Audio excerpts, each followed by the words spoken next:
बात करेंगे प्रधानमंत्री नरेंद्र मोदी की। वो 3 दिन की यात्रा पर कल रात ही श्रीलंका पहुंचे हैं। अब से कुछ देर पहले पीएम मोदी का राजकीय सम्मान के साथ स्वागत किया गया, उन्हें गार्ड ऑफ ऑनर दिया गया। इससे जो मुझे लगता है मोदी साहब जिस चीज पे फोकस करेंगे वो डिफेंस के ताल्लुकात भी हैं और जिसे आप कह लें कि इकोनॉमी भी उनके लिए इम्पोर्टेंट है, डिफेंस भी इम्पोर्टेंट है, फिर डिजिटलाइजेशन भी इम्पोर्टेंट है। बहुत सारे एरियाज पे काम करने की जो है वो जो पोजीशन वो तैयार की गई है। श्रीलंका में भी हम ऐसे ही हालात, वो तो आपको पता ही है, जन्म जन्म का साथ भी है। मतलब ये कि अच्छे ताल्लुकात है उनके बहुत, और ये तमाम कंट्री था वो तो कभी हिस्सा ही भारत का था। तो वो कौन सा कंट्री था जो भारत का हिस्सा नहीं था? पहले कल रात को श्रीलंका में बारिश के बीच सरकार के 5 मंत्रियों ने एयरपोर्ट पर उनका भव्य स्वागत किया। मिलकर नए एग्रीमेंट्स कौन से कर रहे हैं और कौन से प्रोजेक्ट्स हैं जिसके ऊपर श्रीलंका और भारत मिलकर काम करेंगे। कि जब श्रीलंका जो है वो बार बार कह रहा है कि हमें फॉरेन इन्वेस्टमेंट चाहिए इकोनॉमी को स्टेबलाइज करने के लिए, जो फाइनेंशियल क्राइसिस 2022 में आया था। इंडिया ने ऑलरेडी $4 बिलियन की फाइनेंशियल असिस्टेंस अप्रूव की हुई है श्रीलंका के लिए। That's a big money. जैसा कि आप सभी जानते हो, नरेंद्र मोदी जी गए हुए थे थाईलैंड से वो कल रात पहुंच चुके हैं श्रीलंका। करीब 3 दिन का ये दौरा है और पहली बार ऐसा हुआ है कि नरेंद्र मोदी जी जा रहे हैं दौरे पे 3 दिन के लिए, वो भी श्रीलंका। नरेंद्र मोदी जैसे कि आप जानते हैं, एज यूजुअल कहीं भी जाते हैं, अमेरिका जाते हैं, फ्रांस जाते हैं, ज्यादा में ज्यादा 1 दिन 2 दिन जाते हैं दौरे पर, लेकिन श्रीलंका गए हैं वो 3 दिन के दौरे पर। इसको देख करके पाकिस्तानियों को और चाइना वालों की जो नींदें हैं रात की वो उड़ चुकी है, वो सदमे में जा चुके हैं पूरी तरीके से। और नरेंद्र मोदी जी का श्रीलंका के अंदर बहुत ही भव्य स्वागत किया गया एज यूजुअल रेड कारपेट पे। और जिस भी देश में जाते हैं वहाँ के लीडर्स जो है उनका स्वागत करते हैं, तो श्रीलंका के भी लीडर्स आकर के उनका स्वागत किया। उन्होंने लाखों की तादाद में लोग वहाँ पर उनका वेलकम कर रहे थे नरेंद्र मोदी जी का। तो ये बहुत ही गर्व की बात है भारत के लिए। ठीक है जी। सो इंडिया जो है वो श्रीलंका का बायलैटरल लैंडर भी है। इसके अंदर यह है कि ऑब्वियसली उनको ये क्रेडिट जाता है कि उन्होंने लीडर बन के दिखाया, लीडर बनने के लिए, और वो भी ग्लोबल साउथ का या किसी अलावा पीएम श्रीलंका के उच्च अधिकारियों से भी मिलेंगे। IPKF स्मारक पर श्रद्धांजलि देंगे। तो शाम को 7 बजे के बाद राष्ट्रपति द्वारा आयोजित राज्य भोज में शामिल होंगे। तो नरेंद्र मोदी श्रीलंका में 3 दिन के लिए आखिर क्यों आ रहे हैं? देखें, दुआ पहली बात तो ये है कि ये बड़ा इंपॉर्टेंट है कि नरेंद्र मोदी एक नेबरिंग कंट्री में 3 दिन के लिए जा रहे हैं। मोदी साहब तो फ्रांस 1 दिन के लिए जाते हैं, अमेरिका 2 दिन के लिए, लेकिन श्रीलंका में 3 दिन क्यों?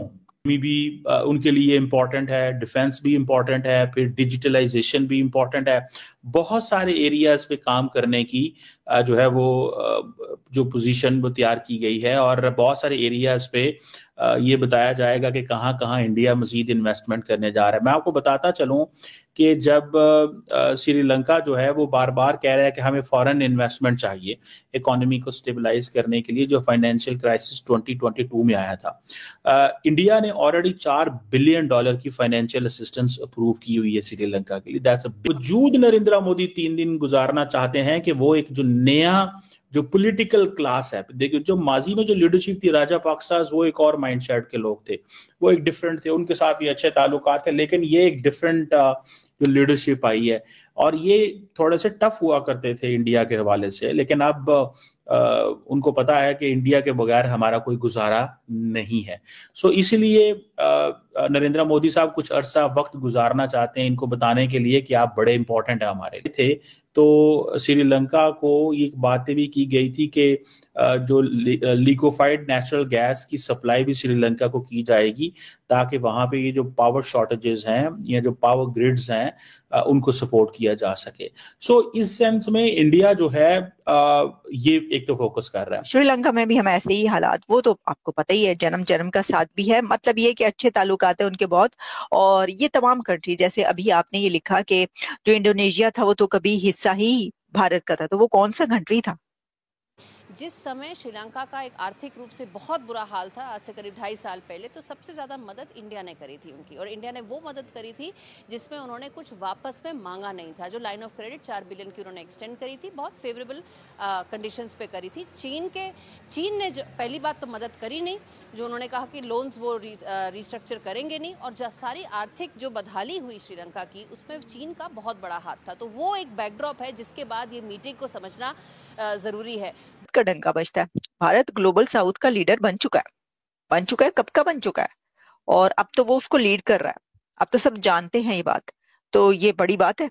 और इसके अंदर ये है कि ऑब्वियसली उनको ये क्रेडिट जाता है कि उन्होंने लीडर बन के दिखाया। लीडर बनने के लिए, और वो भी ग्लोबल साउथ का या किसी एक इतने बड़े पार्ट का, जिसमें इतने मेंबर कंट्रीज हो, उसका कोई आसान काम नहीं होता।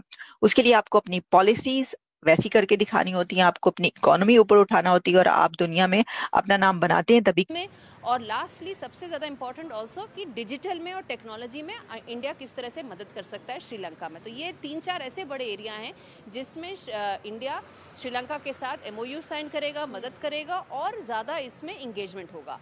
आखिरी चीज़ मैं बोलूँगी कि मिलिट्री और स्ट्रेटेजिक को लेके भी एक ब्रॉड फ्रेमवर्क बन जाएगा, जिसमें श्रीलंका और इंडिया दोनों ये बोलेंगे कि कुछ ऐसी उम्मीद की जा रही है, ये बोलेंगे कि कोई भी ऐसा कदम नहीं। आप समझ लें कि ऑयल कोर के नाम say that is the second biggest fuel supplier है श्रीलंकन गवर्नमेंट को ऑयल के हवाले से। इसी तरह अगर आप ये भी देखें कि जो इंडिया की जो गवर्नमेंट है वो मुसलसल कोई ना कोई प्रोजेक्ट्स जो है वो श्रीलंका को देती रहती है, बल्कि वो थर्मल के हवाले से हों या बाकी जो प्रोजेक्ट्स हों। तो ये आप समझ लें कि नरेंद्र मोदी वहां पे बेसिकली गए हैं टू गिव अ मैसेज, और वो मैसेज ये दे रहे हैं कि भाई साहब मैं आपके साथ काम करना आया हूँ, काम करना चाहता हूँ। रीजन में जो पकड़ है, जो उसकी मजबूती है, जो उसका रोल है, वो और बढ़ेगा। बिल्कुल गौरी, श्रीलंका को तो बहुत सारी उम्मीदें हैं भारत से, लेकिन अगर रक्षा समझौते को छोड़ दें तो कौन कौन सी ऐसी बातें हैं जिस पर भारत उम्मीद लगा सकता है श्रीलंका से? देखिए, अगर हम ये रक्षा समझौते की बात करें, सबसे बड़ी बात ये है कि चीन ने जब यहाँ पे दखल देना शुरू किया श्रीलंका में पिछले राष्ट्रपति के दौरान, वो बहुत बड़ा, तो सबसे ज़्यादा माजी में जो श्रीलंकन प्रेसिडेंट आए थे तो श्रीलंका को ये बातें भी की गई थी कि जो लिक्विफाइड नेचुरल गैस की सप्लाई भी श्रीलंका को की जाएगी, ताकि वहाँ पे ये जो पावर शॉर्टेजेस हैं या जो पावर ग्रिड्स हैं उनको सपोर्ट किया जा सके। सो इस सेंस में इंडिया जो है ये एक तो फोकस कर रहा है। दूसरा, आपको पता है चाइना एक इम्पॉर्टेंट प्लेयर है। चाइना और इंडिया के बीच ऑलरेडी जो मुसलसल कोई ना कोई प्रोजेक्ट्स जो है वो श्रीलंका को देती रहती है, बल्कि वो थर्मल के हवाले से हों या बाकी जो प्रोजेक्ट्स हों। तो ये आप समझ लें, जैसा कि आप सब जानते हो कि भारत के जो वेपन्स हैं मेड इन इंडिया के, उसको लेकर के यूरोप काफी ज्यादा उतावला है, काफी ज्यादा उत्साह है उसके अंदर। और भारत के ये जो मेड इन इंडिया वेपन्स हैं, ये करीब 4 देश ले चुके हैं। 3 के साथ नेगोशिएशन चल रहा है, भारत बात कर रहा है इस चीज के बारे में।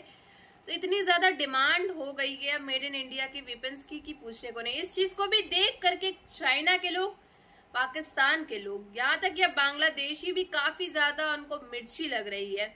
और वहीं अब नरेंद्र मोदी जी जो है इस समय दौरे पर हैं, श्रीलंका के 3 दिन के दौरे पर। अब इसमें तो ये बड़ी खबरें आ रही हैं कि अमेरिका भी नरेंद्र मोदी जी आज तक अभी इतने दिन के लिए नहीं गए हैं। और चाइना को तो एज यूजुअल मिर्ची लगनी ही थी, क्योंकि श्रीलंका के साथ जो है भारत के कुछ व्यापार ट्रेड्स वगैरह होते हैं, इस वजह से उनकी मीटिंग्स वगैरह होंगी। तो चाइना को तो पहले से पता था, लेकिन वो भी सदमे में है इस समय काफी बड़े कि भाई 3 दिन का दौरा नरेंद्र मोदी जी वहां पर कर रहे हैं। ये बहुत बड़ी बात है और बहुत बड़ी खबर है कि नरेंद्र मोदी जी किसी ऐसे देश में पहली बार गए हैं जहां वो 3 दिन के दौरे पे गए हैं।